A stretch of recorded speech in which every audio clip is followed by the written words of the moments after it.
Hello students, आप सभी का स्वागत है आपका अपने YouTube channel A to Z NCERT facts में।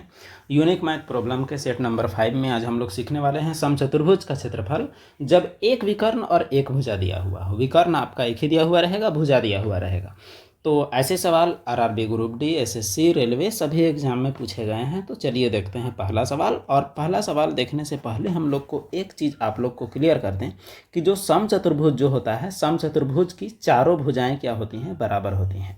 और ये वर्ग नहीं होता क्योंकि इसमें 90 का कोण नहीं बनता। इसमें जो खास बात आपका क्या है कि इसके जो विकर्ण जो होते हैं, एक मिनट, इसके जो विकर्ण जो होते हैं वो एक दूसरे को समद्विभाजित करते हैं और वो समद्विभाजन 90 डिग्री में होता है। इस प्रॉपर्टी का हम लोग उपयोग करेंगे, इसीलिए आपको ये बात बताया गया। जो सवाल हम लोग देखने वाले हैं उसका अगर हम लोग दो तरीक़ों से भी देख लें तो भी कोई दिक्कत नहीं होने वाला है। उसको हम दो तरीक़ा से भी देख सकते हैं और एक तरीके से भी देख सकते हैं। तो चलिए देखते हैं ये सवाल आपका। सवाल आपका साफ साफ लफ्ज़ में लिखा हुआ है कि किसी समचतुर्भुज की एक भुजा 13 है और इसकी विकर्ण क्या है, इसका विकर्ण है 24। तो समचतुर्भुज का क्षेत्रफल ज्ञात कीजिए। तो पहला मेथड से हम लोग देख लेते हैं, उसके बाद इसका दूसरा तरीका देखेंगे। तो एक भुजा क्या है 13 और इसका विकर्ण क्या है 24। तो चलिए इसका एक फ़ोटो बनाते हैं हम लोग। तो मान लिया जाए आपके पास एक समचतुर्भुज है। एक समचतुर्भुज हम लोग बना लेते हैं और बनाने के बाद एक भुजा जो इसका जो हो जाएगा वो कितना है, एक मिनट, भुजा कितना है आपका, तो भुजा आपका 13 है। एक भुजा 13 है मतलब बाकी सभी भुजाएं 13। और उसका जो विकर्ण है, दोनों विकर्ण आपका अलग अलग है। अगर दोनों विकर्ण आपको पता चल जाए तो भी आप निकाल सकते हैं। और एक तरीका और, अच्छा वो तरीके के बारे में देखने से पहले इस तरीके से हम लोग निकाल ही लेते हैं, फिर हम लोग बात करेंगे। देखिए यहाँ पर एक भुजा 13 और एक विकर्ण क्या है, तो एक विकर्ण आपका 24 दिया हुआ है। तो 24 जो है वो विकर्ण जब समद्विभाजित होता है, तो देखिए अगर हम लोग पूरा यहाँ से यहाँ तक देखेंगे तो वो आपका 24 होगा। लेकिन ये आपका 24 का आधा अगर कीजिएगा तो एक 12 और दूसरा भी क्या हो जाएगा, तो दूसरा भी आपका 12 हो जाएगा। तो इस प्रकार हम लोग अगर देखें तो इसमें हम लोग इसको क्या लिख सकते हैं 12 और इसको भी क्या लिख सकते हैं 12 लिख सकते हैं। अब उसके बाद यहाँ पर आप ध्यान दीजिएगा तो एक चीज़ आप गौर कीजिए। मान के चलिए यहाँ ए है, ये बी है और ये आपका सी है। यहाँ पर तो आपका 90 डिग्री में होगा और समद्विभाजन होगा। समद्विभाजन का मतलब ये जो होगा उतना ही आपका ये होगा। अगर एक्स का मान निकल गया तो हमारा विकर्ण का मान भी निकल जाएगा। तो यहाँ पर आप गौर कीजिएगा तो आपको पता चलेगा कि यहाँ पर आपका ये जो बन रहा है ये आपका समकोण त्रिभुज है।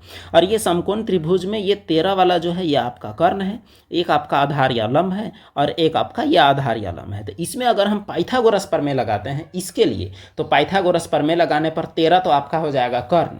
तो देखिए कर्ण का स्क्वायर बराबर आधार का स्क्वायर और लंब का स्क्वायर। ये आप उम्मीद करते हैं कि यह लाइन आपको समझ में आया होगा, क्योंकि आप बच्चे तो नहीं हो कि पूरा पाइथागोरस प्रमेय का आपके सामने सूत्र लिखा जाए। तो 13 तो रही है 169, 12 रही आप इधर लाएंगे तो 144, बराबर में हो जाएगा एक्स का स्क्वायर। तो एक्स स्क्वायर बराबर दोनों घटाइएगा तो कितना हो जाएगा 25। तो एक्स बराबर कितना हो जाएगा, तो वो आपका हो जाएगा कितना, तो 5। तो जब एक्स का मान 5 है इसका मतलब ये भी आपका 5, यानी दूसरा भुजा जो है वो आप दूसरा विकर्ण कितना हो गया, तो 5 5 10।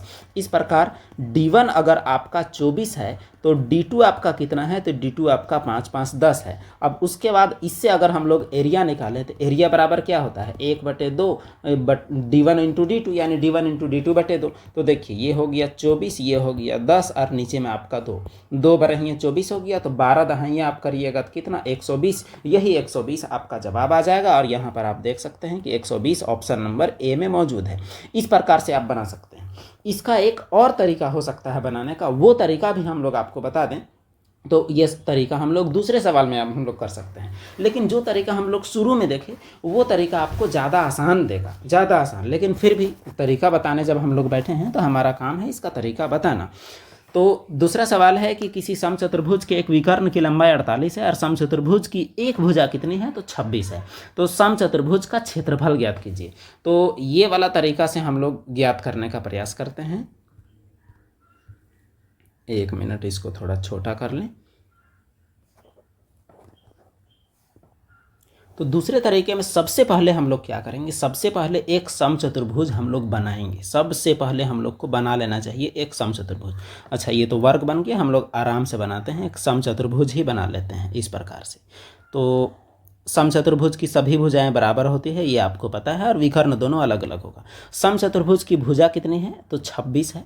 सारी भुजाएं कितनी हो जाएगी, तो सारी भुजाएं 26 हो जाएगी। उसके बाद एक विकर्ण आपका दिया हुआ है और वो विकर्ण कितना है 48। अब यहाँ पर आप देखिए, ये हुआ पहला त्रिभुज, ये हुआ दूसरा त्रिभुज, दोनों त्रिभुज बराबर है क्योंकि दोनों का 26 26 48 26 26 48। एक त्रिभुज का आप निकाल दीजिए, क्षेत्रफल आपका आ जाएगा। हीरोन का सूत्र से हम लोग निकालते हैं। ए का मान यानी पहला भुजा कितना है, पहला भुजा 48 है। बी का मान क्या है, बी का मान 26 है। और सी का मान क्या है, सी का मान 26 है।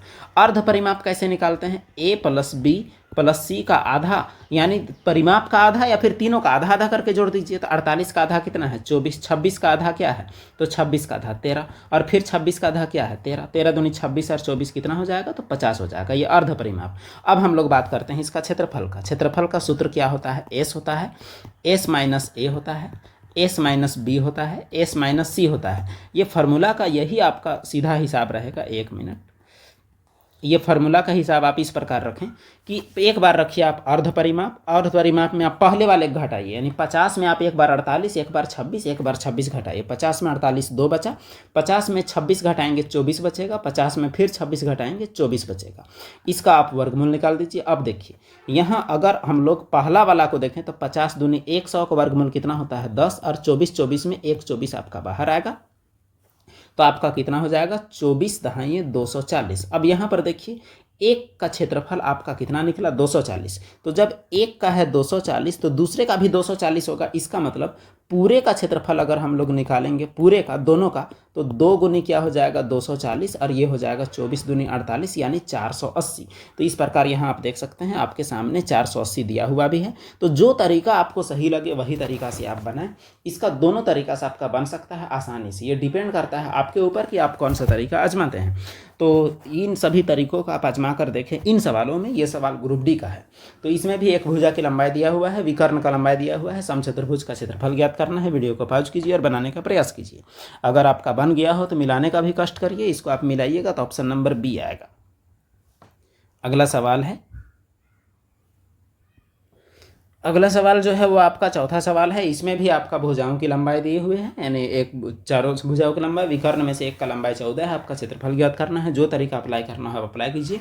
वीडियो को पॉज करके बनाने का प्रयास कीजिए। आंसर आपका आएगा ऑप्शन नंबर ए। अगला सवाल और आज का आखिरी सवाल, ये 5वां सवाल। ये भी सवाल सेम है। ये NTPC टेस्ट 2 16 जून 2022 का पूछा गया सवाल है, CBT 2 का।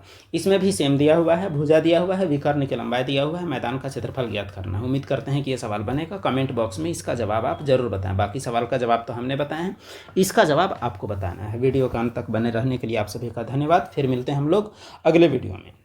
चैनल से आप लोग जरूर जुड़ जाएं ताकि वीडियो ऐसे ही वीडियोज़ आपको मिलता रहे। धन्यवाद।